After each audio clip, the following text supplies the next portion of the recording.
welcome to the Block 9 Podcast Live Lounge. Evening, everybody. Oh, there we go. So, a few gremlins just about 15 minutes ago when Virgin decided to go on a trippy out moment again. But we're here. So thank you to those of you that have joined us already. You have tonight, myself, obviously Mike the Crazy Pilgrim, Gavin, One Job Lino. Gavin, how you doing? Well, I was just in awe of the amount of budget we must have increased to have your voiceover at the beginning. Amazing. Absolutely right. Absolutely right. And then we also have Andy. Good evening, Andy. How are we doing? Good evening, everyone. Yeah, I'm doing okay, guys. A bit bored, a bit grumpy without football. It's bad, isn't it? Can't wait to get back to normal service. It is back. And also, you might recognise a new face down there tomorrow. Sorry, my son's trying to distract me in the background. You might notice a new face on the show tonight, Herbie Gin. Evening, Herbie. How are we doing? Yeah, doing very well, thank you. Good. I shall introduce Herbie to you in a second. Yes. So, as we said before, we are looking to mix it up with what we do on our show. So, anyway, welcome everybody to it tonight. So, we're going to start off. I mean, Andy's right. Yeah, it's been a lack of championship football, but at least England haven't done too bad with 2 good wins. So, there's been that to watch under the new era of Thomas Tuchel. So, anyway, we shall crack on tonight. And first off, we're going to do the news. It's time for the latest Plymouth Argyle news brought to you by the Block 9. It's time. So, yes, let's look at the latest news. And again, the budget's being spent very wisely, as you can see on these fantastic video clips. So, just a few updates on the news. Obviously, injury updates that are coming through. We've had it announced on the presser as well, which happened today, which we'll touch upon in a second. But good news in that Julio Pleguezuelo is back fully fit after that rib injury. So that's fantastic to see and hear. So we wish him well with getting back into the squad. Obviously, he was a player that was very influential, but luckily that break allowed him to recover. So that's good news there. Mustafa Bundu, after scoring that early goal for Sierra Leone and then going off before the stroke of half-time, is now also back and fully fit. So that's a crucial inclusion back into the squad. Mohamed Tijani, he is back in training as well. Probably not quite there yet, but recovering well is what Miron said earlier on today. And of course, not an injury update, but back in the squad after that. Let's just say, lesson learned, silly incident after Cardiff. We welcome back Adam Randell to the squad.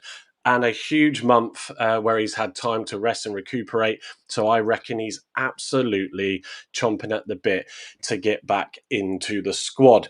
Also, a couple of obviously things that, or one thing that happened out there, the Andrew Parkinson interview, which was noting around investment. Yes, it's dragged out all the social chat again around, it's a lie, there's no bloody investment going on, etc.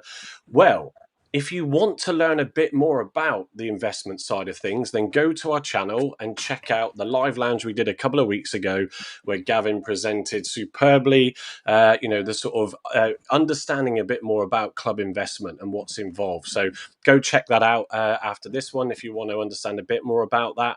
But first of all, I would like to announce our new guest and welcome our new guest, Herbie Gin. So, Herbie, look, tell us a bit about yourself. So, you sort of came to us and said, I'm sort of getting into sports journalism. I'd like to write some, sort of post-match previews. Post-match articles and previews. Would you be interested in using them on your channel? And we thought, yeah, absolutely. Let's check this out because we like to diversify. And now you're here on the show. So, yeah, look, tell us a bit about yourself and I'll put you on the big screen. Well, I'm trying to think where the best place to start. It's probably my first ever Argyle game was against Oxford. And it was Sandra. And I think, I can't remember off in that game, and it's his last game as well. Just always Oh, I don't Always. know. Just to check, are we getting signal through? Because I'm getting a bit jitter going on here. Andy? Again, Herbie, sorry. Yeah, I'm Yeah. getting it too. Yeah, I don't know if Virgin's playing up a bit overall, but yeah. Go on, Herbie. Try again, mate. Sorry, I'm going back to my first ever game, and it was in 2014. I'm gonna Herbie. I'll have to just stop you for a second. What I suggest, come out and try and come back in, but there's bad lag on the signal. So Herbie was perfectly fine. We were all perfectly fine about 20 minutes ago until Virgin decided to kick and throw up everywhere. So that could be just a bit of lag coming back on that. But I'll just, look, Herbie's, just so you all know, Herbie's a 17-year-old that wants to get into sports journalism.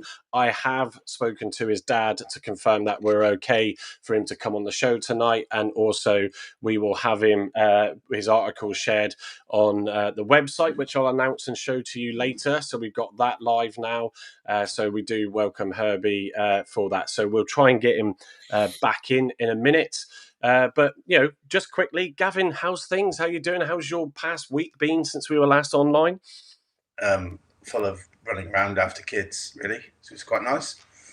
Footballless. I don't really follow England. I don't really follow international football. I don't really follow the Premier League. So without Argyle, I don't really follow football, which is okay. I saw that they won twice, which is nice, and didn't concede a goal, so that's good. But it's been nice not to have the stress.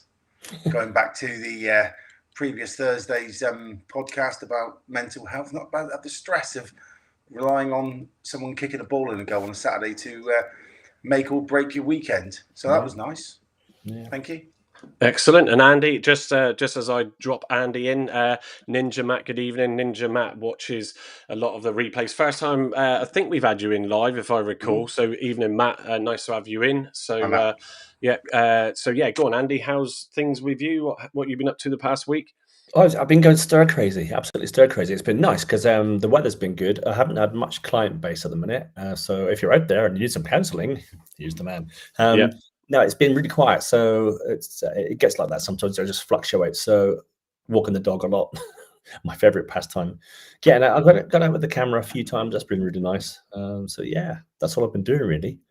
Probably walked about 400 miles, have you, Andy? I probably walked to Scotland and back, mate. Yeah. This week, Every time you leave a voice note, you're halfway up some part of Dartmoor or something. Yeah, just avoid Brattor. I don't know if you know the story about Brattor, but I won't mention it now. But anyway, bit fun up there. As long as it's not nothing to do with the hairy hands, we'll be okay. No, nothing to do with hairy hands, mate. No, they were elsewhere. Otherwise, I'd have been there with brass knobs on. But there we are. You get what you can get. You get what you're given when on this age. So there we are. So it's a bit like Gav, really. I've not been really following England like that. Just watching from afar. Argyle's my team, and I look forward to hearing stuff about Argyle. It's a shame about Maxi picking up an injury for the rest of the season. That's yes, I forgot to add that one to the news, and now I missed that. So the other one as well that we've forgotten is a certain Matty Saranola's back off a 1-game ban. Yes, Matty's back in. Yeah, it's almost suddenly we're now getting spoiled again for options. If we can actually say that. There was a tweet earlier from Argyle analyst. Evening, if you're listening, who said that there are 20 now fit first team players back in training, which is only like the 6th time this season it's happened or something, off memory, which is quite a scary stat with the amount of injuries we've had.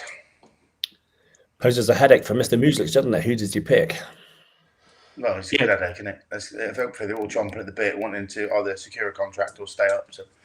Yeah. Well, we'll see. I mean, obviously, look, everybody, those that follow us a lot, you'll know that. Certainly, myself, that I'm always a believer with that glimmer of hope still there with the points. But yes, I know I'm not deluded. It's not going to be easy.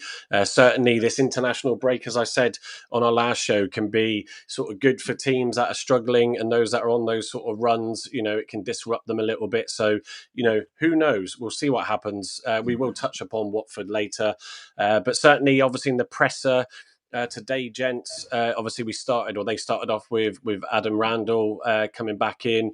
Obviously, he noted about being frustrated, from the sidelines. It's only, he knows he's only got himself to blame for that one. It was, and I said it then, a silly thing to do, because the last thing we needed is more players dropping out when we have had the injuries that we had. It is what it is, though. He knows that the team situation is very tough. Talked about also the injuries across the squad, but obviously we just touched upon those coming back, with Maxi the main one out for the rest of the season, and we do wish him well. So if you're watching tonight or listening, you never know. But yeah, he's taken the break time to get prepared and sort of recharge himself, as well as I'm sure everybody else has. They've had some time with family. We did wonder if they would get back in early, but they seem to get that week off. And he obviously they didn't get a week off. The Green Army.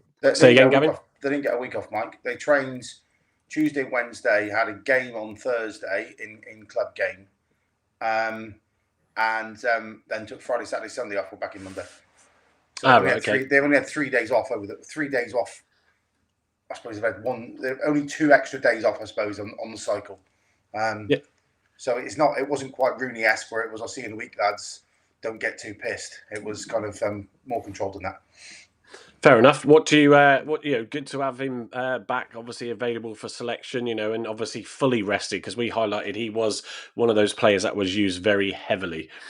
We've got Javier back, Mike. Oh yeah, I'll bring him back in now. I was trying to watch my ex messaging from him as well. So let me just, I've clicked on the wrong thing. There we go. Right. Can we hear you loud and clear? Hello. There we go. So can you hear me better now? Yeah. Perfect. Yeah. We can hear you, Major Tom. Absolutely. Yeah. So I've put you back on the big screen with those fantastic curtains to the right. Thank you. So I move my computer a little bit. That's fine, mate. It's fine. So jealous. So Herbie, go on. Tell us a bit how you got into Argyle, and obviously what you're looking to do. Yeah. So my first ever game was in 2014, and we played Oxford, and just from then on, I just remember just absolutely loving going. And I've had a season ticket for 3-4 seasons now. And yeah, it's just, I've enjoyed all of it. Even when we're doing bad, just to have a Saturday where you put your mind off everything, I think is absolutely great. And I've really enjoyed being an Argyle fan, even though we've had some lows. But yeah. And then I think it was about 2 seasons ago when we lost to Bolton at Wembley. And I just remember thinking really bad stuff and just feeling awful about it. And then I think it was that same 5-day gap, we played Morecambe away. I think it's on Good Friday, and me and my dad drove up and we won 3-1, and it was everything turned around. And I remember I wrote my first match report on that game. Nice. After that. And yeah, and I wrote it and I was quite proud with it. And then from then on, I just every now and then I've been writing reports about it. And yeah, sort of developed my love for sports journalism and actually writing about it. And yeah, everything about that. No, and I think that's which is fantastic. I think football is that emotional roller coaster. We did our last session last week on the mental side of psychological effects of the side of the game for footballers and fans, and it was a long session, that one. We had Emma on at the time, so even Emma, if she couldn't join us tonight, but the it was a good one. But yes, you do go through those emotional roller coasters. You're only 17, you've got plenty of those to come with Argyle. So Andy, any questions for Herbie? No, I think it's very interesting, mate. So that first game at the Globe Arena, and do you remember their scorers of the goals? This is going to test your prowess now. I know what you wrote. Which game? Sorry, the Morecambe away game. Yeah, yes. So they all came off the bench. It was Mayer scored first, the equaliser, and then it was Ben Wayne scored his first league goal. And then Ben Wayne. I just rest my case, Mike, about Ben Wayne. He's a good striker. Get back. He's doing nothing at Mansfield.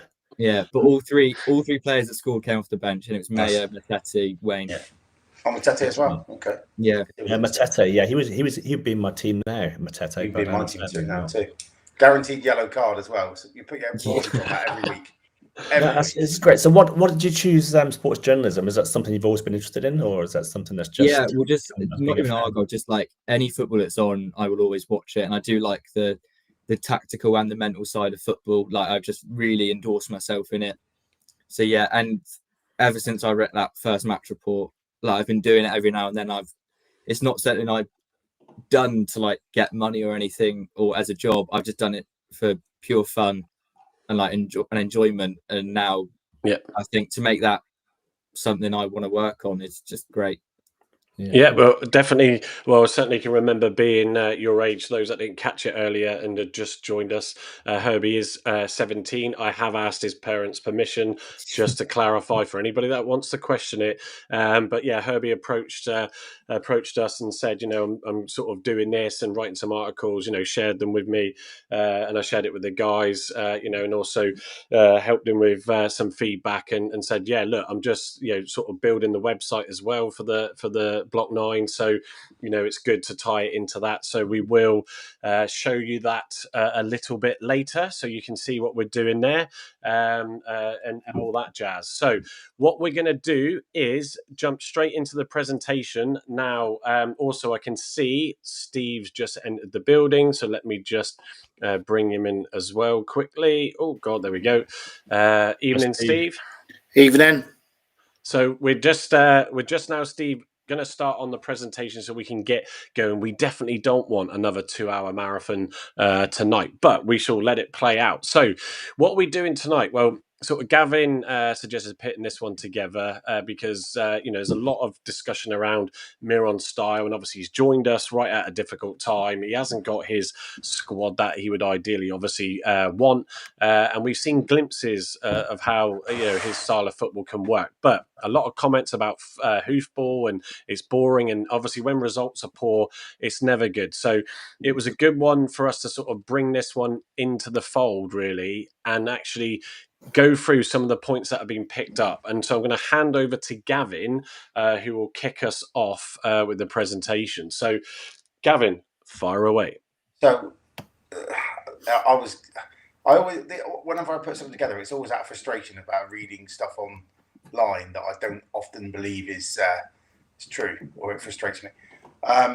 So all I'm seeing a lot on X was this is one dimensional, and it was. I mean, let's be honest. If you're an Argyle fan and you looked at a data set of Luton away, Cardiff at home, a small set, you go, this is horrible. This is David Kemp football. However, we have in glimpses played some good stuff as well. The goal at Pompey, the first goal at Pompey in particular, stands out.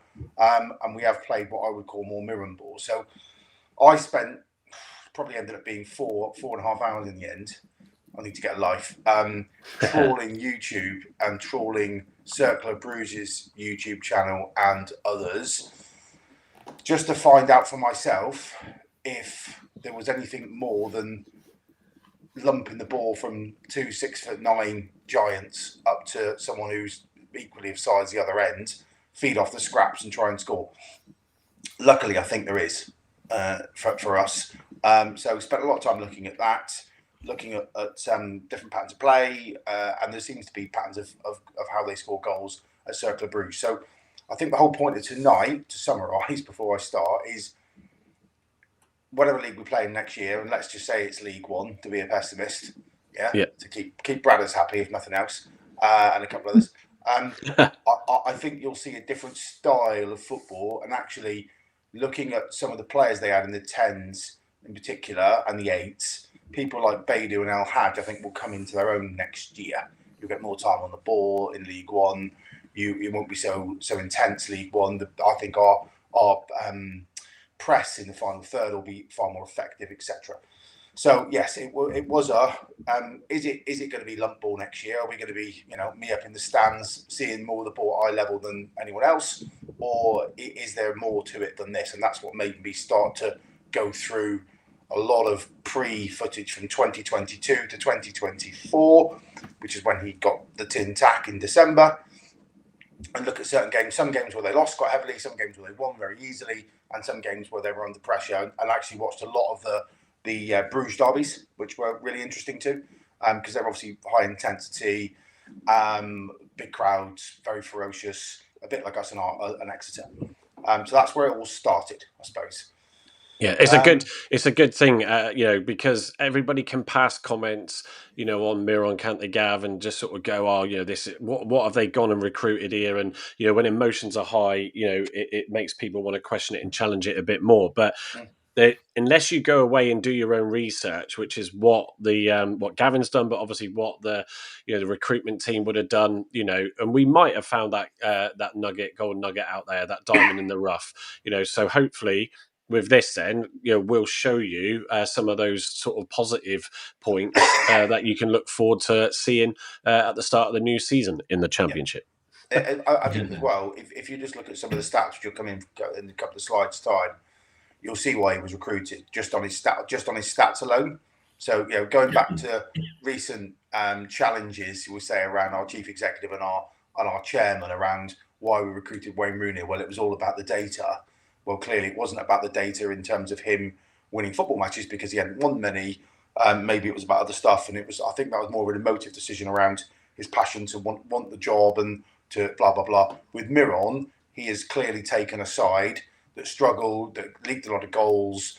A very similar story to where Argo are now. Yeah, and he took them twice to top 6, top 4 finishes with a very low budget in that league. So you can see probably why when they sat and did the math. And also the thing that I hadn't seen before, those who haven't listened to the Andrew Parkinson podcast, he mentions that they wanted a different style of football. And they realised that playing perfect tippy-tap, as I call it, Man City ball, with an inferior squad in the bottom half of the league only ends one way, and that you're taking a hiding.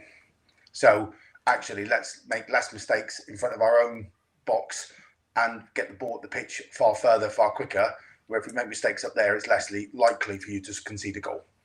Obviously, because you're 60 yards from your own goal line, 80 yards, whatever it is. So that was an interesting, I think, mindset change from the board, which I thought I quite liked. And that's probably one of the reasons why Miron was appointed over, let's say, the final two, which we believe to be Stephen Schumacher, but we don't know. No. So next slide. Yeah, crack on. Before I move to the next slide, I just want to say, I mean, that when Gavin's had a shower and a shave, that is Gavin in that image. I just thought I'd point that out. Yeah. That was me at a presentation last week. And this is what I'm aiming for. I need to lose about 15 stone, but I'm aiming for the Miron look with the. I keep doing that, goosebumps, and also my wife's going nuts because I walk around the house going, and we'll do this also. Anyway, revolution. Then go on. So very quickly, before Miron arrived, the Messiah at Cercle Brugge, the start to 2022-23 was horrific. Well, I say horrific. We're an Argyle fan. I'd have taken this. 1 win, 2 draws, 6 losses in the first 9. So they've got 5 points from 27. Not too bad, in my opinion. We've had worse. 18th place and the worst defensive record in the league. So they conceded 19 goals in that time of 9 games. So manager out for obvious reasons. I think they were probably thinking they were going to be definitely sort of relegated if they kept him. In came Miron and I think straight away adding. I can't remember the timeline, but I think it was with adding straight away and a decent sized team. And then it started to improve. So possession without purpose for 50% average possession, but only 0.8 goals per game. They had conversion rate of 8.3% of chances created, which, I mean, even Taribo West would have put one of those away. Happy birthday, Taribo West. And previous coach Talahammer's tactics appeared disjointed, with players lacking positional discipline. I think from what I've read, they're saying he lost the dressing room, but I've got it through Google Translate, so it might have been slightly different. But essentially, they weren't playing very well, right? So that's where it started pre-September 2022. Next slide. Yeah. Oh, sorry. Hang on a second. I just got distracted by a comment from Marcus. Sorry. So Miron came in September 22, implemented 3-4-3. I'll argue that. So this is the stats that I've got from some of their press releases. I would say it's more of a 3-4-2-1. I think that's what we're used to today. 3-4-3 deems 2 wingers and a striker. I don't think he played that. Looking at the games I watched, a really aggressive high press. Yeah, really aggressive high press. Regain possession in the final third 9.2 times per game. Right, and there's a few clips of videos that I've bunged on here. You'll see a big pattern in the goals that Cercle Brugge scored, which is robbing the ball in the final third from intercepting a pass or making a tackle, feeding off the scraps. And we've seen it. What Argyle have done, we've seen it. Create press, go straight away. But to have 9.2 sort of turnovers, if you like, to use a rugby term, in the final third per game is pretty damn impressive. Well, second best in the league for that season. So, yeah, that's great. Won 41 points rather from the remaining 25 games at 1.64 points per game, which, I think at the beginning of the season we'd have given our left arm, I'll use that one, not the other one, for that kind of return. The 23-24 peak, he got 62 points, finished 4th, 15 plus goal difference, and they qualified for the Conference League. Yeah, can't be bad, right? Transformed a couple of really key players to the way he played.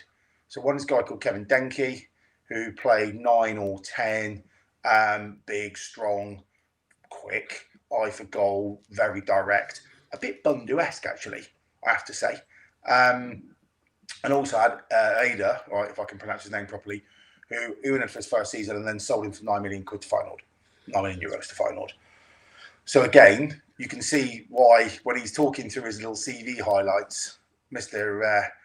Hallett and Mr. Parkinson's ears would have pricked. Oh, and you managed to turn a pig's ear into or a sow's ear into a silk purse by getting rid of a donkey. It wasn't a donkey, it was a denky. But luckily it wasn't him who got sold, Andy, or we could have done that one, couldn't we?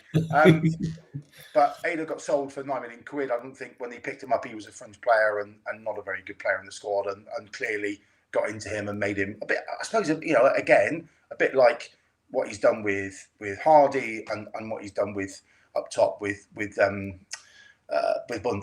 right? So, but to a lesser degree, these guys were killing it. And then third season, basically it started to fall off a cliff. The board did sell a couple more players and didn't let him really recruit any new ones of any ilk. And I think that's really where they're expecting him to perform the miracle again in season 3. And he conceded 29 goals in 19 matches, and then he got the tin tack. So that's kind of his whistle-stop tour, if you like, by numbers of his time at Cercle Brugge. Just to say as well, he also played a 4-2-3-1 at times as well, which was quite effective. This is sort of leading to the plan B, sort of lack of plan B. People keep saying, isn't it? And he has, I know there's a lot of criticism about, there's no plan B, but actually he has gone back for a number of occasions, like he did at Derby, brought El Hadj on and did a 4-2-3-1. And it backfired. So there we go. It is what it is. You roll the dice. Sometimes you get 6, sometimes you don't.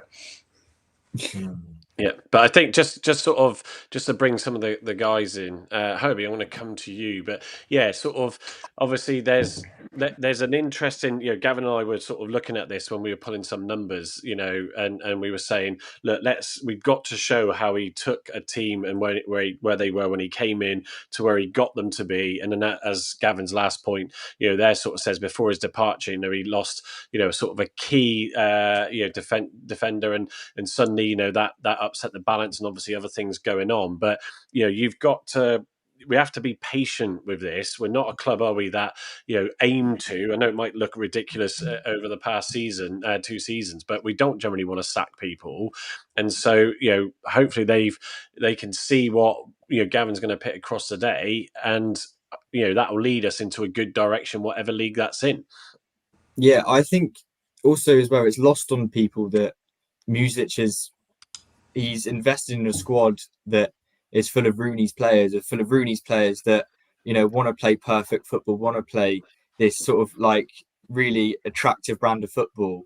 Whereas Muslic, obviously we want the complete opposite of that. And he can't do that with these players. So I think obviously if we do go down, if we do stay up, a summer with him where he can recruit the players that he would like, I think would be really strong. Because I actually think all the signings we've made in January have all been have all been really, really good. And the only one that I think that is, not really stepped up to like the intensity of Championship is Beidou.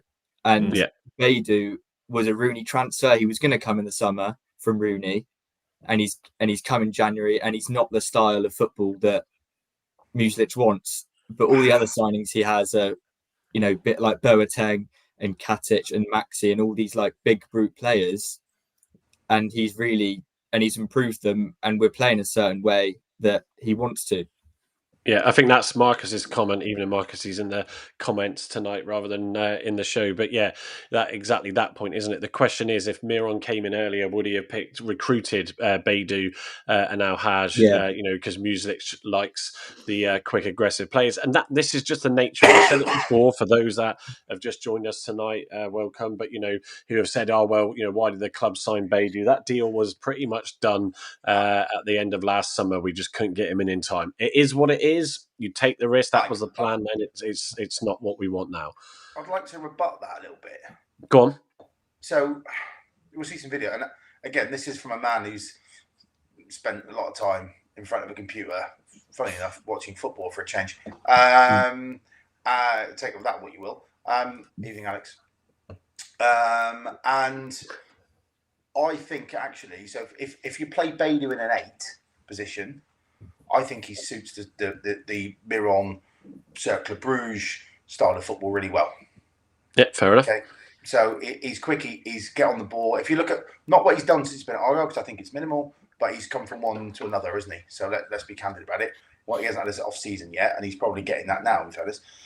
But he's quick. He transitions well. He knows where the goal is. He's powerful, and he will, I think, next year transform into a player where we'll go, why didn't we see this last year? Is my thought. Might be wrong, but from what I've seen of him on his highlights reel before he joined us, from what I've seen of Cercle Brugge, I think there's a match there, which is okay. But there you go. Yeah, no. So, I think it's Gavin. You've committed some time to going over this stuff, so we can bring this to everybody.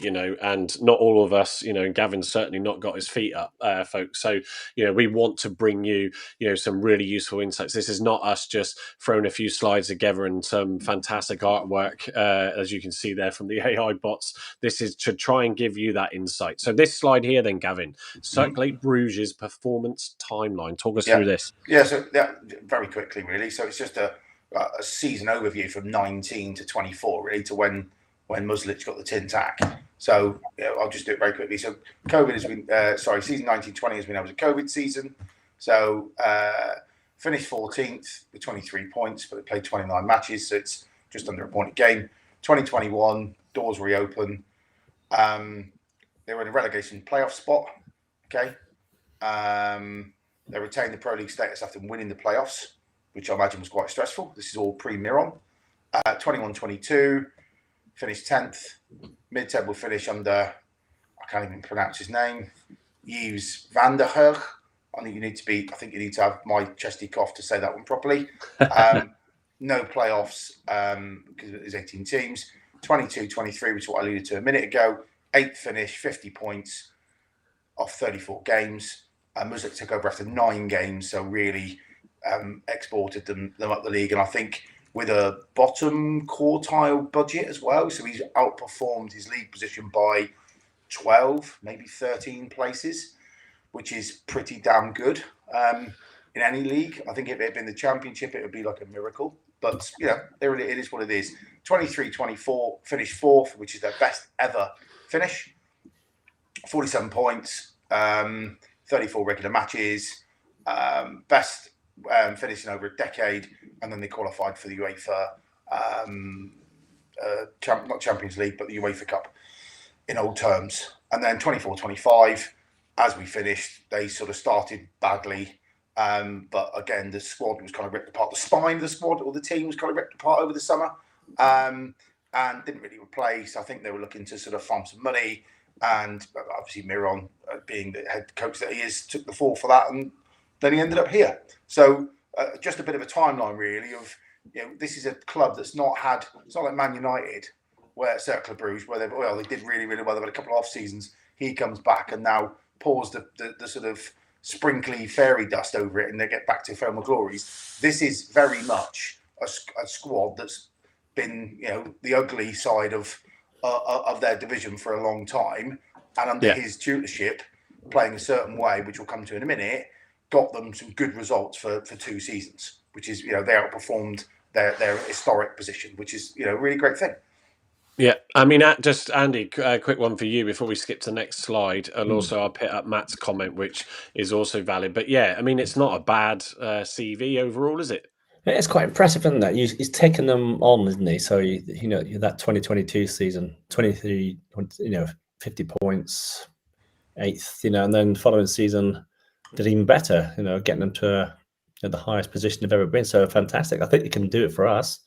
It's got to get the right mold of players in, I suppose, and get that team working together. And he needs that aggression in there. He needs aggressive players. And when you see 24-25 that sort of spine broken as it was, then it's going to be consequences for that, isn't there? There's going to be an obvious breakdown in the play and stuff, and performance wise not very good.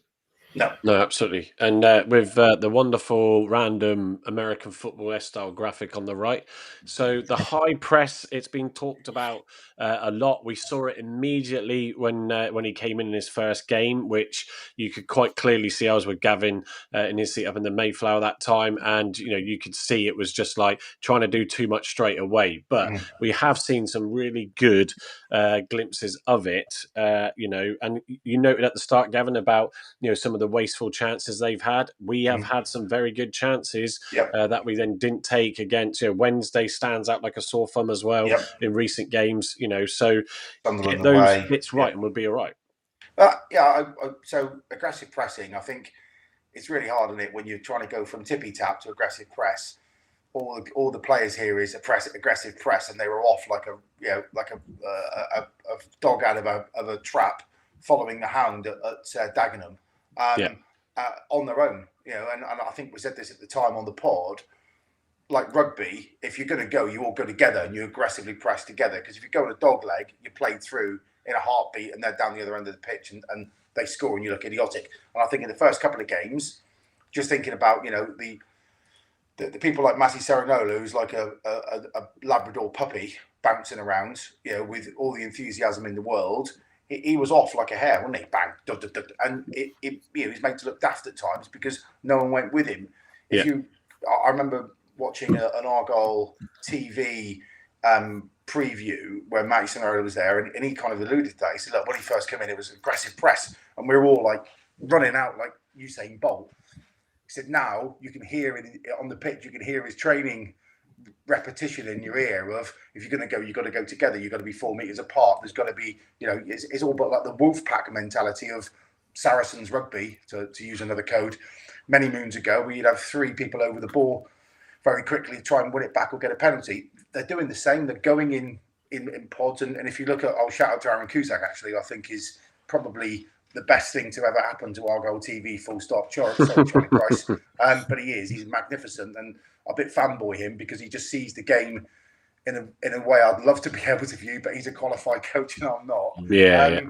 If you're watching, we'd like to have you on, Aaron, of course. Yeah, that'd be didn't that sort of go against us though, Gav, in the last game against Derby, when 3 players went to 1 man and just left that space for? But that wasn't the way they've been coached, though, Andy, was it? That was player error. So what I'm talking about is if you think about a Saturday and visualise a game, you're going to have their wing back on the ball, right, being played out wide. You can see them all go. One presses really, really quickly. The other falls in behind and one tries to cut off the pass. So what you're doing is you're triangularly, those people listening to this on Spotify won't see what I'm saying, but you're triangularly blocking off the avenue so they can only go backwards. And if they try and force the pass, and you'll see this in some clips in a minute, you lose the ball high up the pitch. It's then those players' job to get that ball into the red zone. Thanks, Aaron Cusack, because he's educated me on this. But get the ball into the red zone as quickly as possible, and for players to not run but sprint into that red zone to be on the end of a cross. Yeah. Right? So for me, I'm getting hyper technical here as a rugby guy. That's great. So I'm trying my best. So anyone with any football knowledge, please intervene at any point. Save me from drowning. But that seems to be, for me, looking at where I sit in the Mayflower on the halfway line in the upper tier, right at the front of that, is it's a very quick press. of a triangulation to try and stop them from training through you, to win the ball back as high as possible, and then to go down the flank, get players to flood the red zone, which for those who don't know what the red zone is and haven't watched Argo TV, maybe, I don't know, tweet Charlie Price or tweet Charlie Price or Aaron Cusack, but it's a block of space in between the two goalposts, really, between the penalty spot and the 6-yard box. So it's where all the action will happen if a cross comes across. So the guys are told, from what I can see, to belt it as quickly as they can into that red zone and get a cross into there and get on the end of it. And if you look at the Pompey goal, if you remember the Pompey away goal, because that was a recent one, we had Pusac play a ball down the line to Michael Obafemi, who will be our rising star between now and the end of the season. Watch. Front three nailed on. If you see what then Bundu and Hardy do, is they just sprint like Jesus into that red zone. It comes into Hardy, he plays a little flick off, and Bundu calmly puts it in the bottom corner.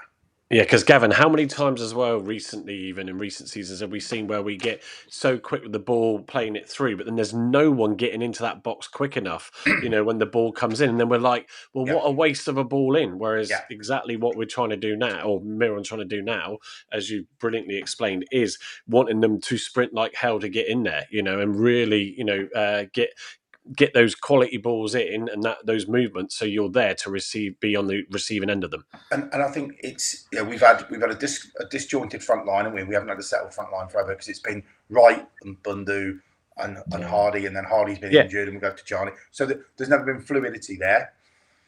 It seemed to work from a very short start training spot at Pompey, but you're trying to reprogram players' minds, aren't you? Mid season. Right, I'm not defending anyone. I'm not a happy clapper for all those out there that are going to start happy clapping again. But there's mitigation. If you're trained to play or do a job in one certain way, you change your boss and they say, rip it up and start again, we're doing this. In the heat of battle, especially when you're fatigued, because that's when you make your mistakes mentally. I know I used to play prop, right? So I was fatigued a lot after about the first 35 seconds normally of a rugby match.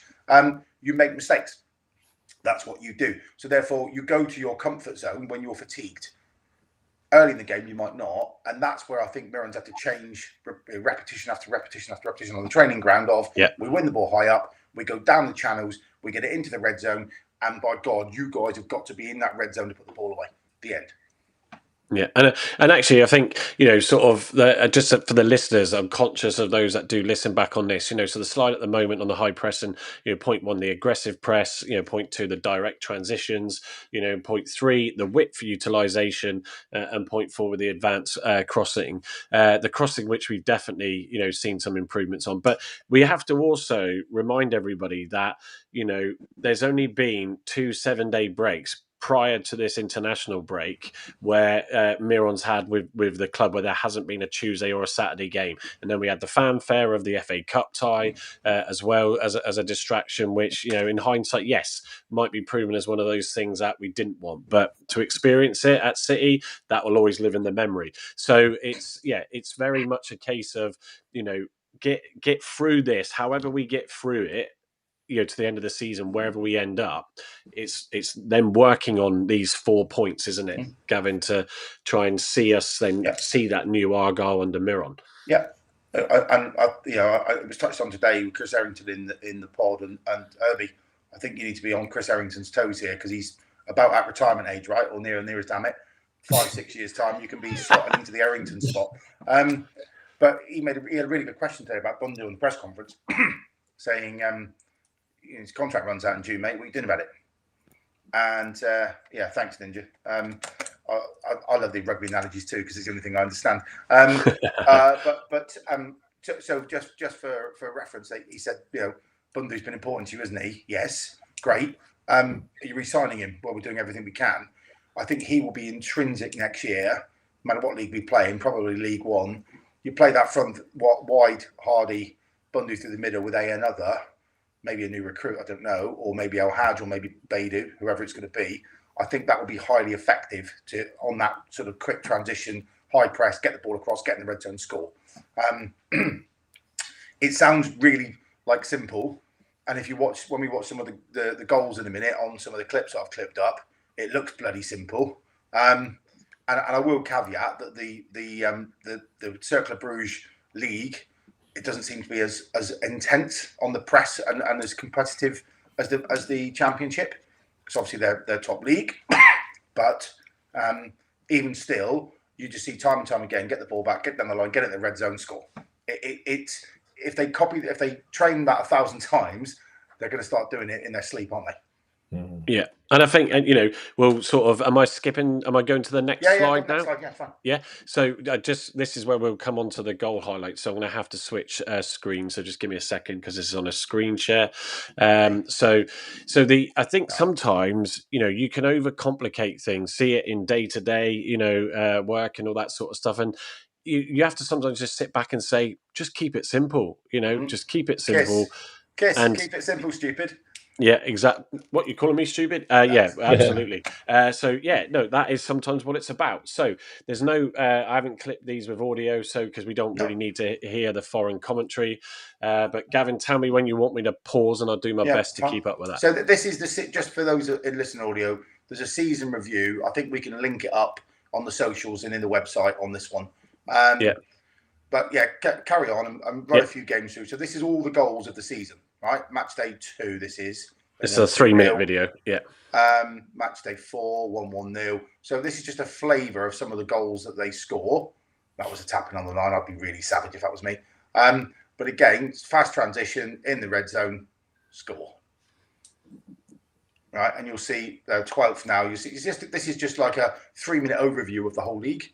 By the way, Cercle Brugge's keeper is absolutely outstanding, right? We have to buy him.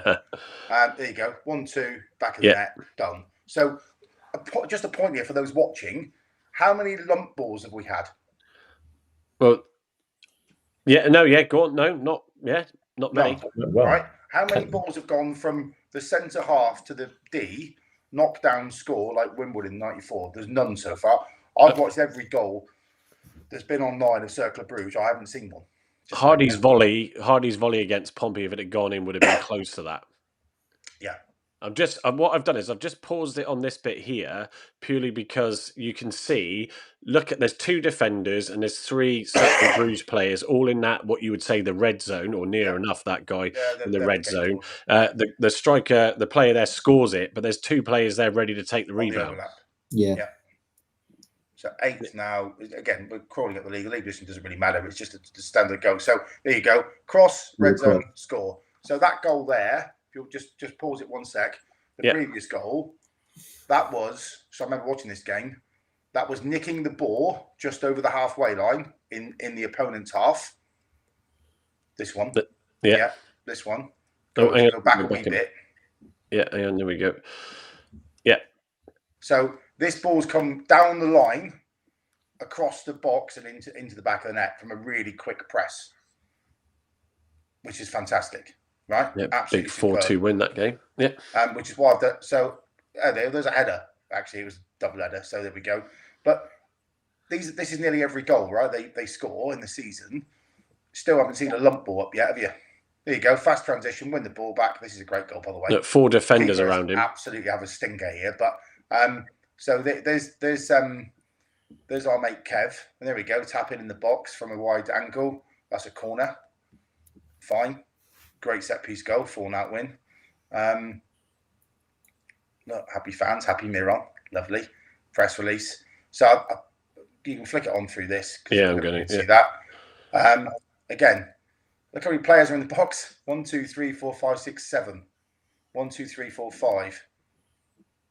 6 players in the box, right? Another tap in, another tap. So all these goals are inside the box, having done a lot of work. There you go. It's the first goal from outside the box in the season that we've seen. That's Ben Wayne, wasn't it? Goal. Just laughing at Ian's comment there. Next slide, please. Yeah, I know. Hey, no, it's all good. There you go. In the red zone, tap in. In the red zone, tap in. Won the ball high up the pitch. In the red, and that's a good goal, actually, in fairness. Yeah. Right? Won the ball high up the pitch. on a quick transition, scores. And actually, some of those goals, Gavin, you can see are where they're taking shots, at sort Early. of as like in that last one, taking the shot when he's got the chance. Whereas sometimes we've fallen foul of overthinking the shot in the box, and then we end up losing the opportunity. Yeah, Hardy did that at Pompey, didn't he? He took the shot early when the ball was played through. Yeah, that one over the top. Yeah, he did.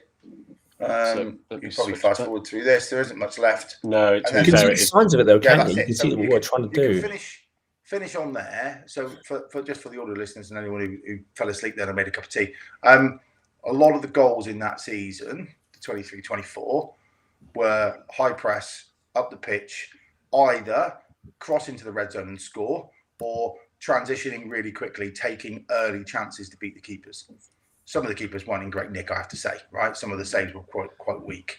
And I think that highlights the difference between the Championship and potentially that league. But there we are. That is what it is.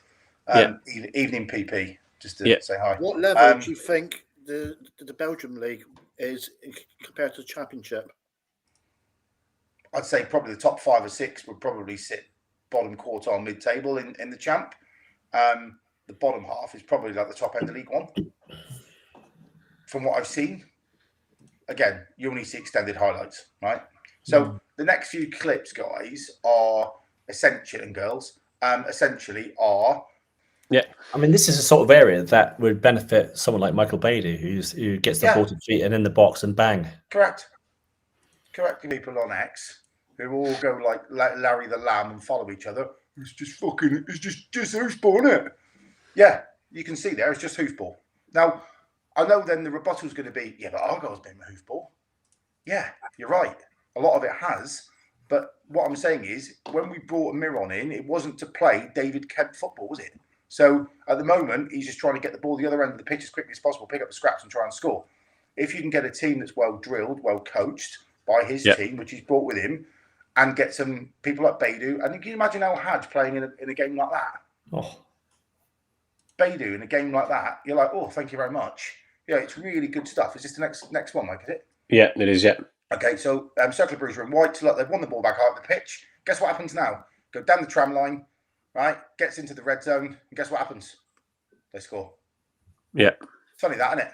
Now, I watched this time after time after time. I felt like a bloody analyst again, and I was like, these guys only score one type of goal. Win the ball back, down the tram line, either side, into the red zone, score.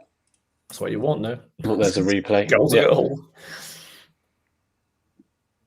Yeah, these are good goals, There's no doubt about it. Would you be so on the wider euphoria or un-euphoria, whatever the opposite word of euphoria is, right? Oh, there's a sneak preview. Would you be upset about watching that every week at Argyle? No, I wouldn't. No. Kirby? No, I'd be absolutely fine watching that every week. Stevie? He's on mute. Yeah. Am I on mute, am I? No. Right. Would you mind watching that every week? I wouldn't mind watching that. No. On X, eating their prawn sandwich. Yeah, just literally clicking on that. Yeah, Marcus. Thanks, Marcus. Cheers. This slide hasn't cropped properly for some reason on the export. I've got the data. Don't worry, I'll read it out in a minute. Mike, you've seen that. Now, that wasn't my research shows. We could have done another 40, 50, 60 videos of win the ball high up the pitch, down the tram lines, into the red zone, score, right? I watched them all. Yeah. Would you be upset watching that? No, and I think you've got to look ahead of what the potential is there. Like we've said, you've got to have time to do that sort of style. Like I said, I just alluded to now, I love watching players chase opposition players down when they're about to receive the ball or not receive the ball, because it disrupts. It requires a high level of stamina and fitness, which Miron has obviously highlighted is what he will get out of the players eventually. But I've got no issues at all. I don't think I'd like to be in Argyle's pre-season, no matter where it is. I think they're going to the States to take the pain away. The fact it's going to be a living hell. It'll be 3 sessions a day in the ice chamber, coming back like men possessed, I would imagine. But that's great, because I think you need that level of intensity to play that well, don't you? And to play that high at the pitch and to have that level of aggression, which is good. So the performance by numbers. So, performance by numbers. So essentially, in that season, 52 goals scored, Okay, 1.5 goals per game. So Ueda, the guy who they sold to Fenerbahce for 9 million quid, got 16 goals in that off a season. And Denke, the guy who scored the tap in at the back end there, got 12 assists for him, which is really interesting. Pilgrim Pete, for those who highlights, he looked like he had energetic, quick wing backs. Yes, but I suppose, wouldn't you not say that Pusac and Sorinola aren't that? Because I think they are. Mumba. But have we? I think where we're missing here, and it doesn't show it in those highlights so much. So those that are of a nature that like to go and deep dive, they win a phenomenal amount of ball in the midfield, right? And when they win the ball, they get rid of it really quickly to the 10s, and they transition and they go down the tram lines into the red zone and they try and score a goal, right? What we haven't had this year, in my opinion, humble that it is as a rugby player, is the midfield has been overrun every time we've lost. And I think if we win the midfield battle, we tend to do better in games than if we don't. Ian, we don't take offence. Wrong clip. Hang on. Every comment's coming in. We don't take offence, and Gavin doesn't to that. You wouldn't. People wouldn't stick around. I've got rhino skin, mate. You knock yourself out. I don't give a monkeys. But yeah, I think where are on the Pilgrim Pete's comment on the wing backs, if you're not winning the ball back in midfield quickly and then getting forward, it's challenging. And if you look at our wing backs, they've been penned in, haven't they? A lot of the games we've been playing 5 at the back because we haven't won the ball in midfield, and the wing backs. Again, you look at Argo TV. Those who haven't got it, get it. I'm not on commission, I promise. But Aaron Cusack says this every week, that if our wing backs are high when we're in possession, right, and when we're out of possession, we play much quicker, much better football than if they're deep. If they're deep, there's a big void in that midfield. It's basically then just the 2 midfielders, and that brings the 2 10s back in, and then you're leaving 1 up front. So you end up playing 5-4-1. Yeah, and if you look, and also with that quick transition from the midfield, we've all sort of had, views on the midfield, in terms of what's the best pairing, how can we do it, and as we showed against Derby, we just struggled to draw out the likes of Houghton and and JB to properly take that ball and move forward. So we sort of almost stifled ourselves in that midfield where we need that quality there to transition quickly and bring it forward. The one stat that just sticks in my mind about Argyle's recruitment is Boateng, new Boateng, not Harem, is the first central midfielder we've bought, I think, in this decade. So we've never committed and we've never invested into that position. And for me now, modern football, you've got to get absolutely the right players. And if you look at, we mentioned this a bit earlier, didn't we, Andy? Matete. Yeah. Right? Panucci, Kamara, Matete, they got the ball, they drove up the pitch, right? Yeah. They were box to box, they were dynamos, they had great engines. And I think Aaron Boateng, I think Maliki Boateng will be one of those. Randall's one of those. JB, I think, we probably end up going in the season, but could be one of those. Houghton hasn't got the legs for that, and he sits in front of the back four and tries to shepherd a different role, right? But we have got no good options in depth in our central midfield. They certainly aren't championship standards. I would say Boateng and Randall are the best we've got, and they both probably admit to themselves they're work in progress in the championship. They're probably boss games in League One, but in the championship they're not in that middle quartile, which is where we need to be. Yeah, I even think Mayer would be great at that, wouldn't he? Danny Mayer is that sort of player that drove up person. Yeah, but now he's got no legs. No, he ain't got the legs now. But he ain't got the legs anymore. But it's that type of. But I think it needs to be more physical than Danny Mayer was. Danny Mayer was great, wasn't he, at transitioning as a wide sort of midfielder. Yeah. But if you've got Matete and Panucci Kamara over the last few years as are the ones that I think that would like put a toe in, win the ball, get it, and just go. Right, and then you see floods of players getting up. If you then put that wide into the red zone and score the goal, I'll keep saying it, right? I'll be saying that in my sleep tonight. But that's what we need in the midfield, and we haven't got enough of it. We haven't got anywhere near enough of it. Yeah, I even think last season, obviously, when we lost Azaz, it was really big.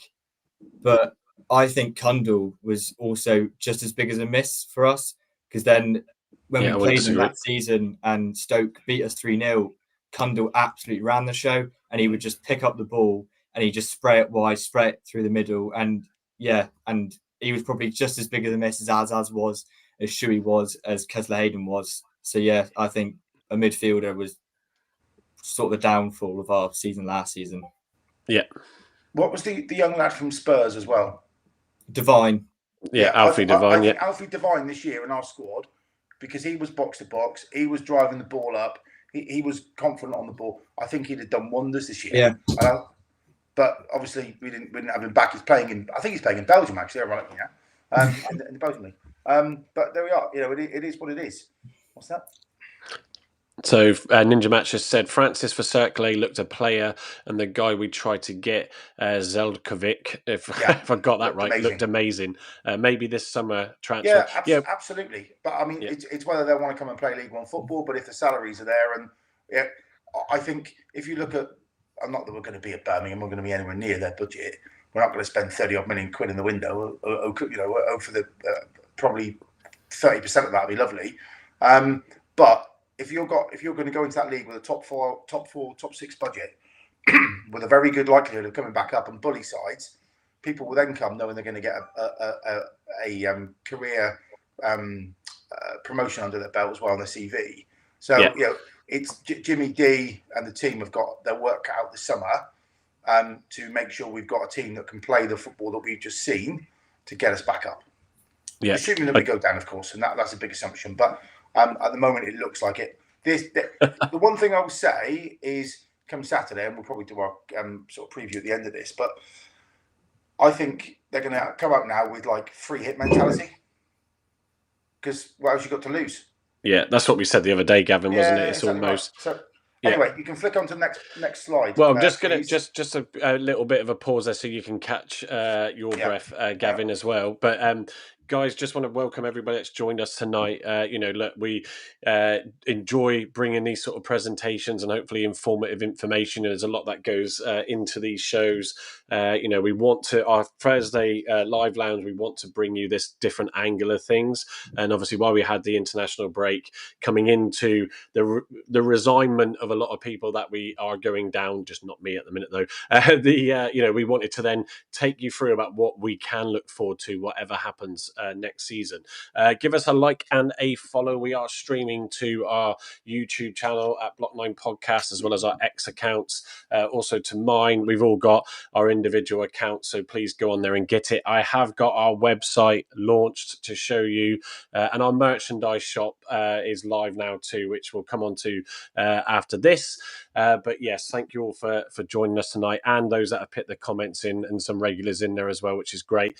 Please give your thoughts and we'll read them out as we have done. So the next slide is top 5 attacking players, XGs, expected versus actual, 22-23 for Cercle. And there's a player table up there for those that are listening. So Gavin, take us through this one. So I won't spend too much long on this, but it just goes to show when you've got a well-drilled side that, Denki was struggling before Miron arrived with that in. But if you look at this, he's got an XG for the season of 20.5 goals. He actually scored 22, 15 of those inside the box. Guess what happened? Someone went down the line. They won the ball high up the pitch. They went down the line, put it into the red zone and scored. I'll keep saying that. 5 goals from a header, and that might have been an attacking thing, or it might have been a set piece. And then 2 goals from outside the box. We saw one of them actually where they seem to have won the ball high up. It's 1-on-1. He's got outside the box and he's hit an early shot into the bottom corner. Summer's very, very so midfielder. Again, this is the 8 that was, and Silva Lopez was also in the 8 position. Expected goals 5.8, got 6 goals, 4. So they're driving up the pitch really, really quickly. Minder, expected XG of 6.5, got 7 goals. Alegby, if I pronounced that right, apologies to Kazim. 3.3 goals, but again, his XG was 3. And De Silva, 1.8 goals, XG, got 2. But Denki, who I believe is now playing in the United States for somebody, got sold for a ton of money. absolutely ripped it up. But because he was in the right place at the right time, and it goes back to make the Argyle reference, the Portsmouth away goal where we win the ball. It was a sloppy pass, goes to Pusac up the line to Obafemi. Obafemi gets down the line, hits it into the red zone. It's set up nicely with a little flick intentionally from Hardy, which will really piss, I think, Obafemi off because he would have got the assist. And it's put him really calmly into the bottom corner by Bundu. I think just to add to that, Gavin, actually, with the second goal from Hardy, and we'll all, sort of recall this is that, like, Hardy running down, on the goal like he did with that niggle in his back, we've seen him do that before and then take the shot and it's not gone in, because it's a very lethargic shot after the end of a long run. But the confidence when you know that your style of play is helping, what you're trying to do. The confidence then builds, doesn't it? And he took that shot. It wasn't an easy shot, to be fair, with the defender coming in, and we got the goal, or he got that second goal. Mike, if you look at the Pompey game, it's probably, and we won away, which is also a nice thing. But if you look at the Pompey game, we had 2 goals in transition, right? So that's Miron and Adin high-fiving at the end of the game. Yeah, we did it. We got what we needed to. Saturday against Watford, we're going to be looking at doing those very quick transitions. Win the ball high up the pitch, transition down, get in the red zone and score. That's where we need to be. So again, goal distribution, another slide. We can go through it very quickly. But Denki, 27 goals, right? They scored inside the box that year. Denki got 15 of them. Minder got 5. Summers got 4. So the list goes on. Inside the box of a header, there's 7 goals. Denki got 5 of those 7. Summers got 1, and Mindax got 1. And then we only scored 6. They only scored 6 goals outside the box. A lot of them were in transition and taking shots early. Some were shots that came back out from corners. Denki got 2 of those, and then Summers and Minder. So you can see the regular protagonists, I suppose, of scoring and how they score. That's all that slide shows. You can flick on. So I've entitled this Beyond Aimless Long Balls. Right, so this is a bit of a pyramid of how this, I think, is being built. Sustainable approach means, for me, well drilled, to use a rugby term, which I think has crept into football over the last few years. If you're a well drilled rugby team, it means you set piece really well, your patterns of play are really organised, everybody knows every call, and you get at the pitch really quickly, and you're a well organised, well communicated unit. That, for me, we're not there yet. If we were, we'd be winning more games than we're losing. Yeah, and I think that's where Miron Adin ball is going to have to be developed over the summer, no matter what league we play in, to have that sustainable, systemised approach where everybody knows their job in every element of the pitch, and it's drilled. And having played one game every 3 days broadly since Christmas when he arrived, or since January when he arrived, he hasn't had much time, has he, to put some of this stuff into play. I think he's had 2 weeks of clear weeks to get on the grass. Player development. So Udeda and Denki thrived in this. And what I've put here is, can Hardy, Bundu, Bader and Al Hajj replicate the success? Yeah. Who knows? We hope so. I think they've... And someone made a point earlier, if you can throw it back up, around Baidu being one of the best players for his club in the European League. He must be successful. He has to be... There we go. Baidu was Elfsborg's best player in Europe. He's going to come good. That was from Ninja Matt. Again, so that's another position where you think, well, actually, this guy's got to have to come good, and in a new system with that element of play, you'd think so. Statistical validation, so that they overperform their XG for those that are XGers. I can take it or leave it, quite frankly, but I think it gives you a gut feel of the game of how many did we try and create, and then all of that leads to strategic excellence, and a deliberate tactical system, not hoofdom, random, whack it up the pitch and see what scraps we can feed on. So just to man all of this, unfortunately, we're not seeing this consistently. Going back to the sustainable approach, but at the bottom, we haven't got the base of our pyramid sorted to be able to do the other things yet, in my opinion. No, right? And that's build that foundation. Yeah, so that's all that slide was on about. So beyond aimless long balls, again, Music's coordinated vertical system. Oh, I love that. a posh way of saying get the ball at the pitch bloody quick, right? So you're not going to play horizontally, you're not going to play backwards. And so where I sit, the old club statistician Roger sits behind me. He was statistician for the club for 30 years. He still got his little bit of paper in each game and he does stuff. And occasionally he'll pat me on the shoulder at the end of the game with a pearl of wisdom. And most weeks it's, today, Gavin, of all the throw-ins we had, not one went backwards. And you're like, shit, really? That's amazing.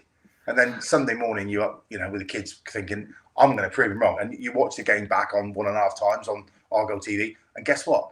We very rarely throw the ball backwards anymore. So we're looking to get up the pitch as quickly as possible, which is one small stat. You think, actually, the amount of times we had a throw in the final third on the Rooney and it ended up back at Hazard's feet or Grimshaw's feet, and you go, how have we got there?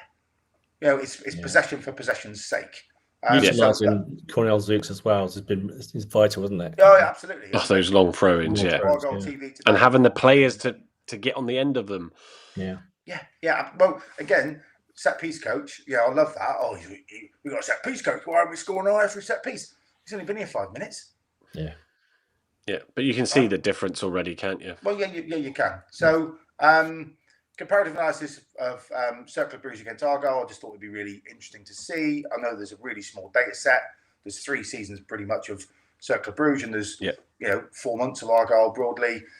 But goals per game, 1.47 to 1.5 against Argyle's 1.03. So obviously they're up there. Expected goals. I haven't got data for Cercle Brugge, but 29.8 total for the season, which means we're creating chances, we're not putting them away. We've all seen that with our own eyes. You don't have to go into that too much. Points per game, Cercle Brugge 1.6 nearly, Argyle 0.86, so just under a point a game under Miron's control. So looking at it from a comparative perspective, I think, what would you say to sum this up? You'd say we've seen glimpses of what I think Miron ball will be, but we haven't seen anywhere near what it can do yet. And if you look back, and the Argyle fans that are listening to this, watching this today or tomorrow or next week or whatever, go back and go into YouTube, go onto Cercle Brugge's YouTube page.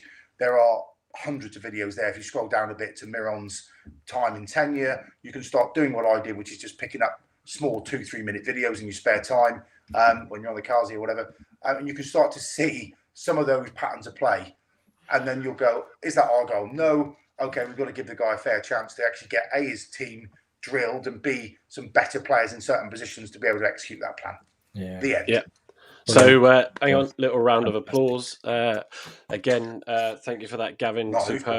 Superbly done. Hang on, let me just bring Ninja Matt sums it up perfectly. It's not hoofball.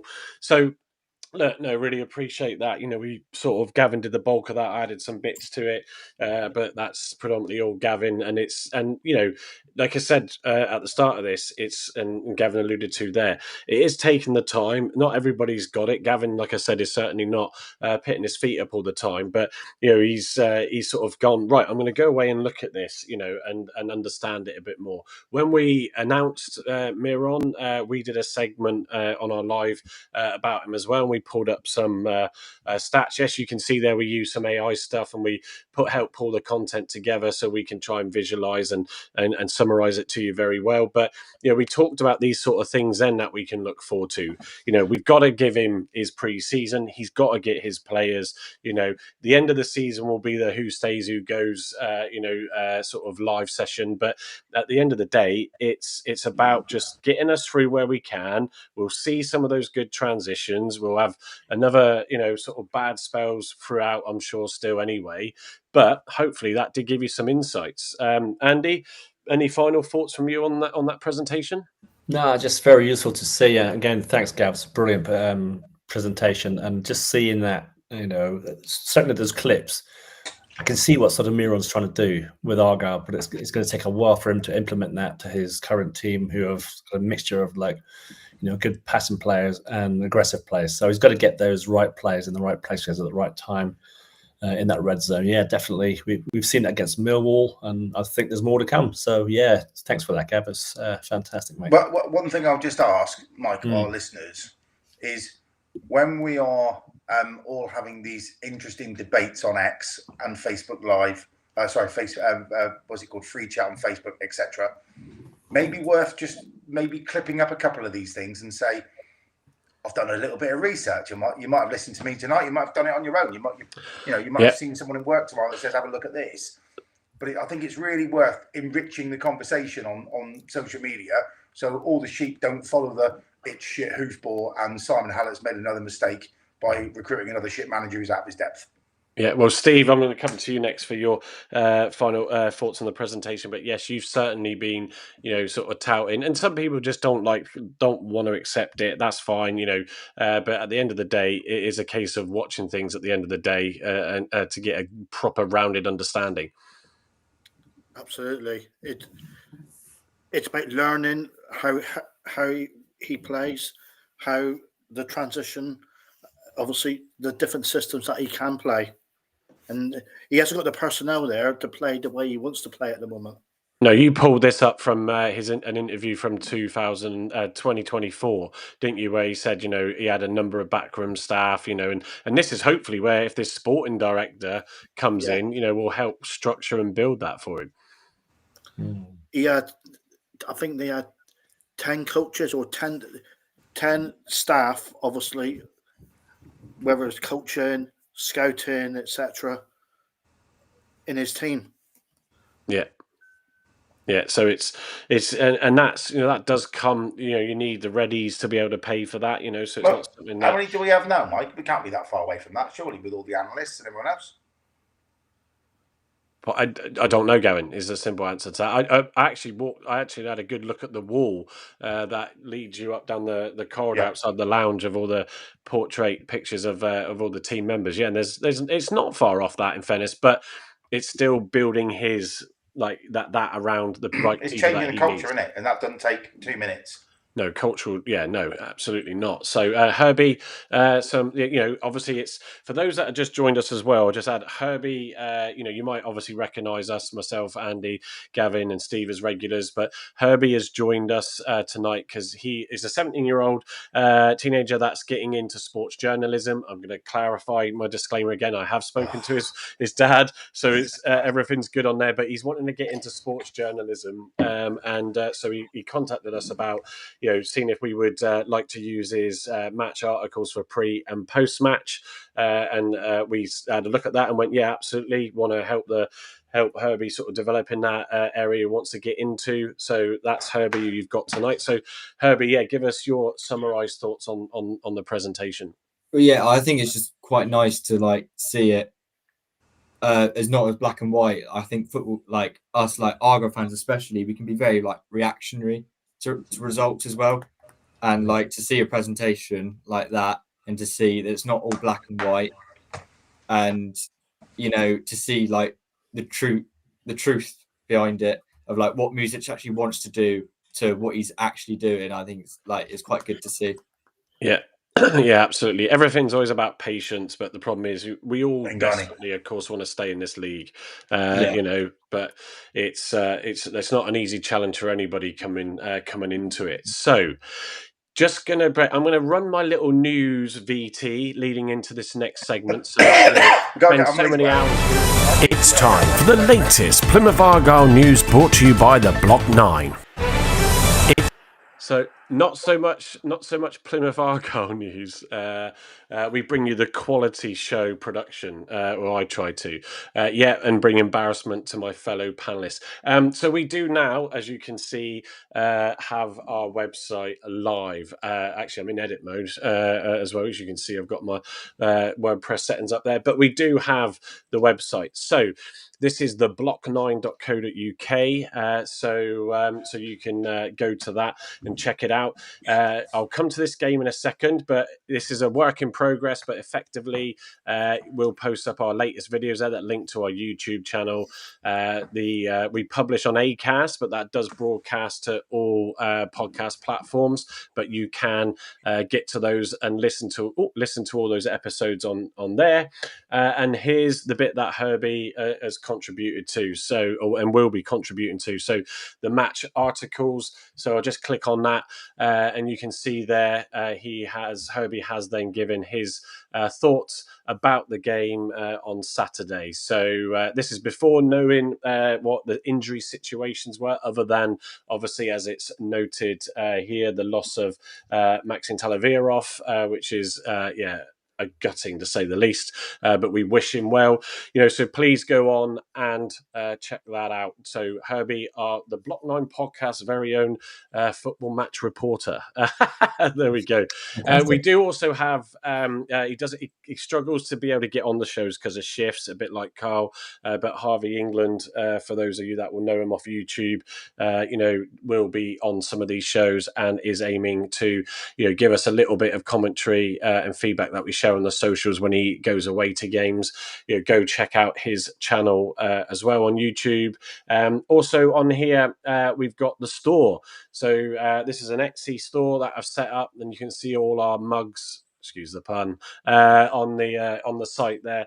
You've got our generic one, so there's not one of us on that mug, and then you've got Marcus in there, a few of us. When I was creating these Memoji characters, so they are $9.99 plus $2.50 postage. All that goes and helps fund what we do on here. So go check that out on at Block 9 Podcast on Etsy, but you can get to it through our website.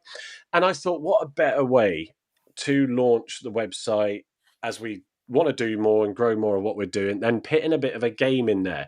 So I do like my technology and have been involved in it in some way for most of my life.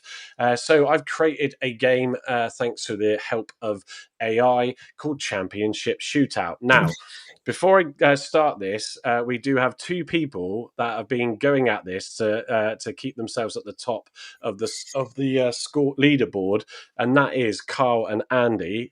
Carl certainly sits at the top, but the game is based on the Space Invaders. So Championship Battle, we've got all the crests of the football clubs in the championship. You might not hear the sound come through. There is some sound effects as you play, but you just need to select your team, and then you will get your countdown.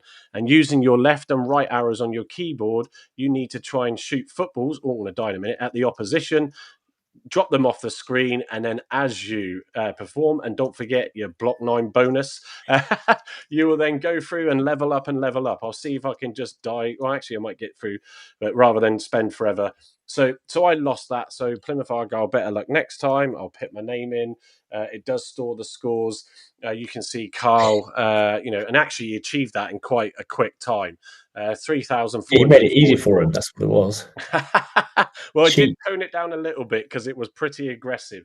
But look, it's a bit of fun, guys. That's what it's meant to be. Go check it out. So like I said, on the block9.co.uk, you can get to that game. Share it with others as well. It is a good fun. And I want to see more people up there than just Carl. It was Gav. Can't see Gav up there. Yeah.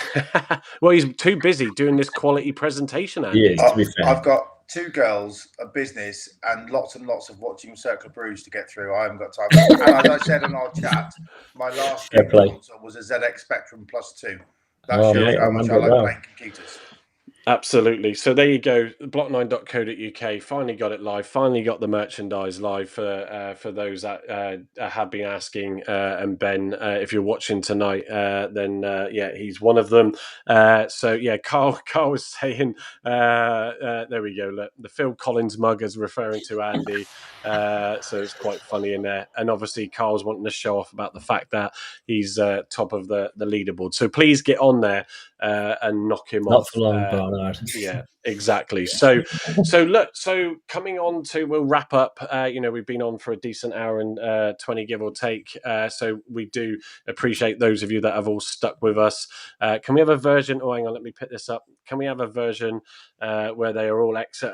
Absolutely. So Matt, the purpose of that is I would like to sort of add a few additional games as we go in. So but even if we're not in League One, I can still do an Exeter game. Or maybe I should have an Exeter badge on there that appears as well and gives you like triple bonus. So you can definitely try and beat Carl. But yeah, it's it's all good fun, but it can be addictive, as Andy found out the other day in Carl. So, so look, coming on to Watford, sort of away, first game after the international break. We've got obviously some key players back, as we've alluded to in the news earlier on, and the presser. So, what are we thinking of for that game? Andy, I'll go to you. I see a very tough game. Watford are a good side at home, but I think we can go up there and do something. I think we can go up and get a win. I'm going to go for a 1-0 Argyle win. There you go. Go on, Andy. Sorry, Gavin's going to try and drop me the team, his suggested team. We do try and share that. We haven't prepared well for that, but as soon as he sends it to me on WhatsApp, I can bring that up. You're going for a 1-0 win, did you say, to us, yeah? Yeah, 1-0 win. Yeah, okay. Rolling the confidence of the away win finally against Portsmouth. Up. Yeah. So, Steve, what are you thinking, and what are your thoughts for the game on Saturday? Smash and grab 2-1 win. Yeah, fair enough. Anything else to add to that while I'm killing time trying to get this team selection up? I know Pleggy's been out, but I would throw him straight back in. Yeah, not just because he's a fan of what we do and what I do on TikTok. Plug. I've got to get it in. Let me just move us over out the way so we can where are we to down here, so we can just discuss this. So Gavin, come here, screens. Your team selection suggestion for then Saturday. Take us through it. So change your formation. That's the starting point, right? 4-2-3-1. A variation of Miron and adding ball from my long deep dives, I suppose, into their previous past. I have to say, at the point of choosing this side, Pleguezuelo, in my head, was still injured. Yeah. Caveat. Yeah, I won't hold it against you, don't worry. And I knew Maxi was injured. So I thought, we've only got Palsson, Katic and Such as centre halves. I'm going to change formation. So I did this a few days ago, right? So back four, Pusac, Katic, Such, Sarinola. When we have the ball, we play 2-4-3-1. When we haven't got the ball, we're 4-2-3-1, and those three at the top. Two sitting midfielders of Randall and Boateng. Guess what they'll be asked to do? Win the ball high up the pitch, get it to Obafemi and Harley down the flanks. The other two get into the red zone, score a goal. I think Randall will come back really pumped up. Hopefully, my comment from last time where the only thing faster than Randall's mouth this year was Hardy running down the wing. He needs to rein that in and lead from the front as probably skipper in this side, I would say, if he's back. Boateng, I think, has done a really good job since he's come in. He's now had another week and a bit on the grass. He didn't in an international, so he should slot straight in. I think that's our best midfield, if I'll be honest, irrespective we play three at the back or four at the back. And then here's the magic diamond up the top, isn't it? El Hadj in the middle, pulling the strings. Hardy out right, Obafemi on the left, and Bundu up top. And all three of those working bloody hard. So just to caveat why I've done this a little bit. So and actually Miron mirrored some of my earlier thoughts today on the thing, which was quite nice. So their skipper basically plays as all but the Jan Molby figure for those of a certain age, deep in the pocket like a quarterback, and all the play goes through him. Okay, so I thought actually by having a 3 up into that part of the field and not a 2-1, a 3-1, will hopefully push him high press to make mistakes where we can win the ball higher up the pitch quicker. Okay, so that's where I thought, having done my little analysis session of Cercle Brugge before. So that is the team. I offer it to the floor for obvious criticism and an absolute hammering probably on X later. So thanks, chaps. I'll now go back in my bunker. Don't worry, folks. When it looks like there's a remote resemblance to his lineup when it's announced, we do get to find that out in the WhatsApp group. So I think they're gonna. I think what will end up happening soon is Miron will be calling Gavin down from Diamond just to sort of sit down and go through the lineup before it gets announced.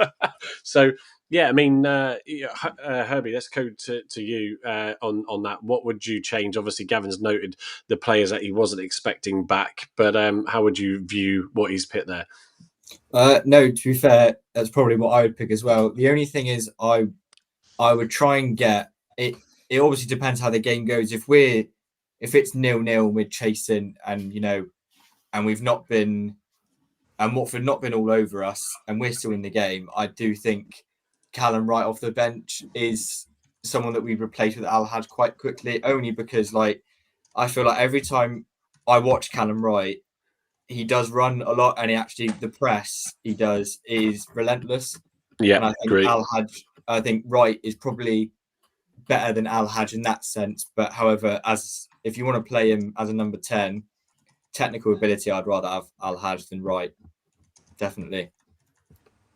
Yeah, no, I've been a sort of big fan of Wright, and I don't care if it wasn't him that got the final touch, against Derby. Still, for me, that's his goal. But yeah, I think for me, Pleggy, definitely would come straight back in. I think Souks though is one of those where those throw-ins can be so valuable, and I think we've seen that already, and working on that and refining that, I think is going to be really critical going forward. Soranola, just sort of love having him in there. He does make a difference again. Going into the Derby game with him getting that red card at Portsmouth, how big sort of a factor was that as well, sadly, but that is what it is. Randall and Boateng, don't sort of disagree with that. Al-Haj, I'm still sceptical, but with what you've explained on that, Gavin, I think there's an opportunity there. And I want to see Obafemi come good. I know you're alluding to the fact that he wants to keep himself in a contract next season, so he's going to try and put himself in the shop window in these remaining games. Absolutely. And Bundu, I'm glad that he's not sustained that injury and has got through that quick. So, Andy, do you want to add anything further to that from your score prediction? I think the back four you've got there is a spot on. I think throwing Pleggy back in straight after an injury, even though he probably is over that now and trained on grass, I'd still have him. I still wouldn't put him straight back in. I'd have Zooks in there for that, just for his throwing potential further up the field. Boateng and Rando, absolutely right. The only change I'd make in the top three there would be Al-Haj. I'd bring in Callum Wright. I just think Callum Wright gives you more. He does chase down stuff. I like he runs around a bit.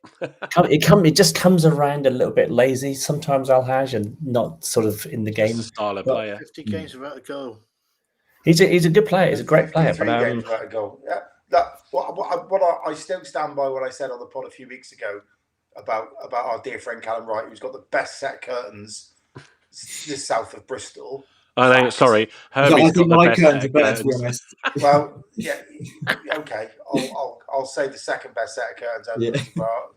For those listening, now need to jump onto YouTube.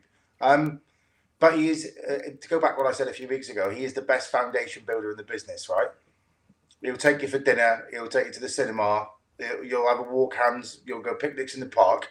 Get to his front door and he says, hanky panky, I'm going to go off and walk the dog. He couldn't score with a bankrupt lady of ill repute. I had to put that in a really, really PC way because we have a minor on the pod. But those of a certain age will know exactly what I'm talking about. And I love him to pieces.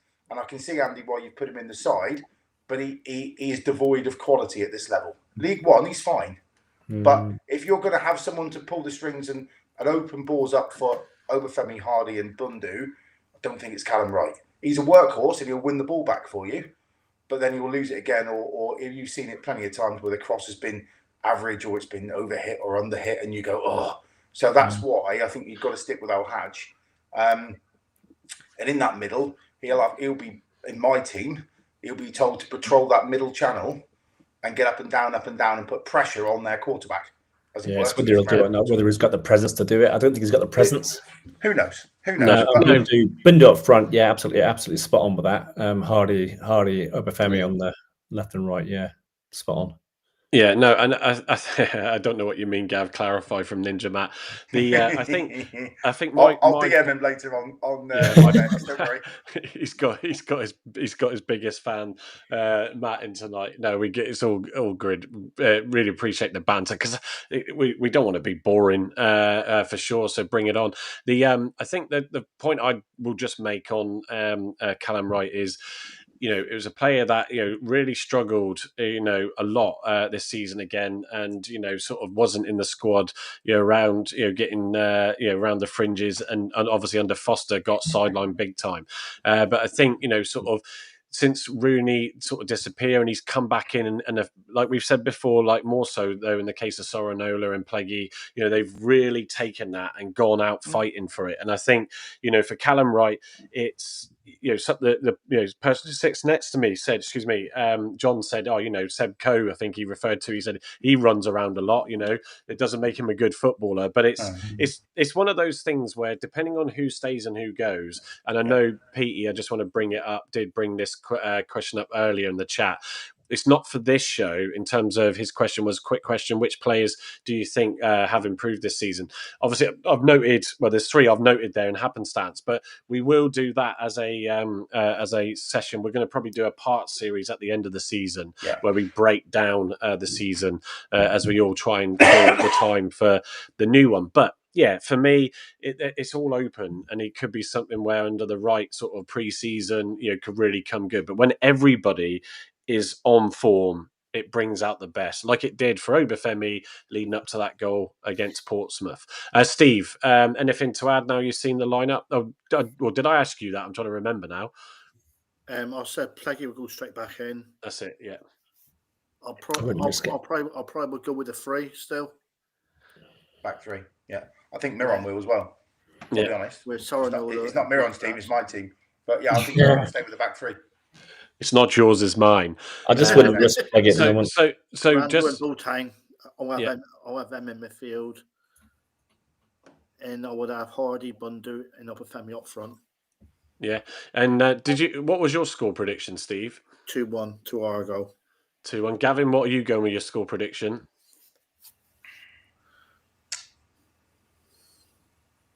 2-2. 2-2. I was thinking, in my head, I was thinking 1-1. I'd never like to bet against us losing, but I think a 1-1, even though I know we need the 3 points, folks, if there's any chance. But yeah, 1-1 or a 2-1, I'll go with. Herbie, where are you pitting your bets? I'm going to go 2-1 Argyle, and I reckon a Such throw in, and it's going to go straight in. Wow. Yeah, Obafemi's backside. Yeah. You're not old enough to bet. I also think with Such, going back to him, you said like we need him for the throw in. I also think as well, like if you think of Such this season, the moments he's had, the shot against Sunderland that went back to Joe Edwards, so he scored the winner. Yeah. And then also against Luton, he did a long throw in the box, which got headed out. And then in that same phase of play, instead of doing it long again, I can't remember who he threw it to, but it was just a short throw in. And it went back to him, and he crossed it in, and Maxi scored. Yeah, it was great. So if you think thinking of what Such done this season, those are the 2 things you think of. And as a defender, they've resulted in goals. Yeah. So I think definitely defensively. If you look at centre half pairings, right, going back in time even to even when I first started watching the game with Adrian Burrows and Jerry McElhenney for probably only one man on the pod who looks like Phil Collins will remember that. No, Steve will as well. Missed again. I can feel it. Again. If you look at like all the pairings through Mick Heathcote, if you look at Coughlin and Watton, all those guys through time, you've had Bradley and who else is there? Nelson. You've had one guy who can play a bit, one guy's an absolute beast, right? Yeah. Yeah. So if you look at this, Such is probably our best ball playing centre half. Yeah. Yeah. Ball at feet, can spray a pass. Katic is an absolute monster. Yeah. Yeah. And you wouldn't want to owe him 20 quid, would you? Let's be candid. You give him 30 back before he even lent it you, just in case he knocked on your door. So yeah, he's the kind of guy that you want next to him. So I just think if you're going to play a back 4, you need to have some contrast in that centre half pairing. Just my opinion. Yeah. No, look. So there we go. Let me just bring itself that. Oh, not you, Herbie. Me. I need the spotlight all the time. Me. So look, folks. We're just shy under 300 of you on with us right now. 297. It is very much appreciated. We know we do it Thursday evening, and also just to clarify, we do it. We were going at 9:15. I'm trying to balance it with kids' bedtimes, so Ben does stay up a bit later now. We sort of discussed it and thought, do you know what? We'll push it half an hour forward just to help with everybody. Oh, suddenly jumped to 316 in the blink of an eye there.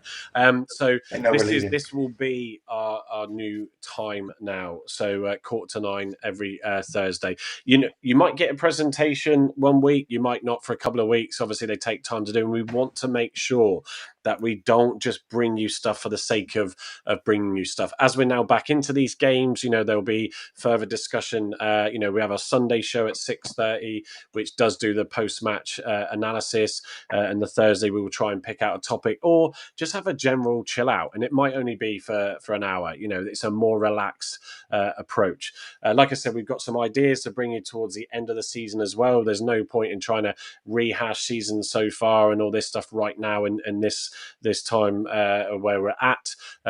So we will bring all that towards the end. Like I said, the launch of the website, you can see the ticker down the bottom of the screen there. Actually that's a different ticker because each time I change the screen, it changes the ticker. So go and check out the block9.co.uk. Archie, who's just come in, good to see you drop in. Go and have a look at that championship shootout and share it with your friends. And let's see if we can have a bit of a thing going with that. It'd be fantastic. So look, Andy, thank you very much for joining us again, as usual. Gavin, for the superb presentation again. And obviously, Steve, good to have you in. And obviously, Herbie, first show. How have you found it? Your first show live stream as part of the Block 9? It's been really good. I'm really grateful for the opportunity. Yeah, no problem. But just quickly, I don't sit in Block 9. Is that okay? What? You're only just telling me that, right? I need a Block 3 boy. So no, it's the Block 9 originates from the point that where we sort of started up this channel, and Andy and I, Carl used to sit there as well, which is where we were going to pick that up. Just sticking a couple of comments up at the end here. Thanks for that, Ian. So Gavin sits in the old director's box. Steve, you're in Block 9, actually, aren't you? A few rows down in front of us, and so we don't care. Where is your seat? You're in the Mayflower, I think, aren't you, Herbie? No, I'm a lovely member of the Block 4 Devonport end. Okay, the noisy bunch, the rowdy bunch. So we've fair got enough. a hooligan in our midst, boys. Can you tell him to keep quiet, because I try to sleep during the game. Yeah, that's fine. I'll settle everyone down for you, mate. Don't worry.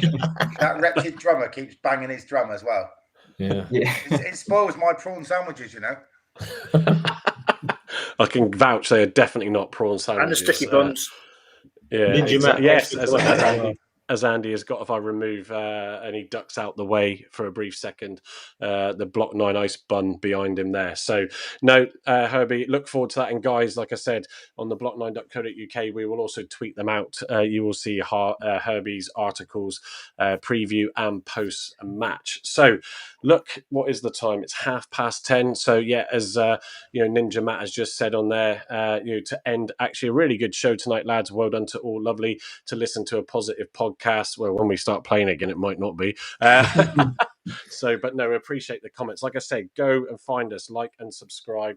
On YouTube, press the bell. You'll see then when we schedule the next ones in. We will be live on Sunday at 6:30 for the post match. So check us out there, and obviously X and all that jazz. So look, enjoy the rest of your evening and enjoy the rest of the weekend. Hopefully we will get another away win. But from all of us,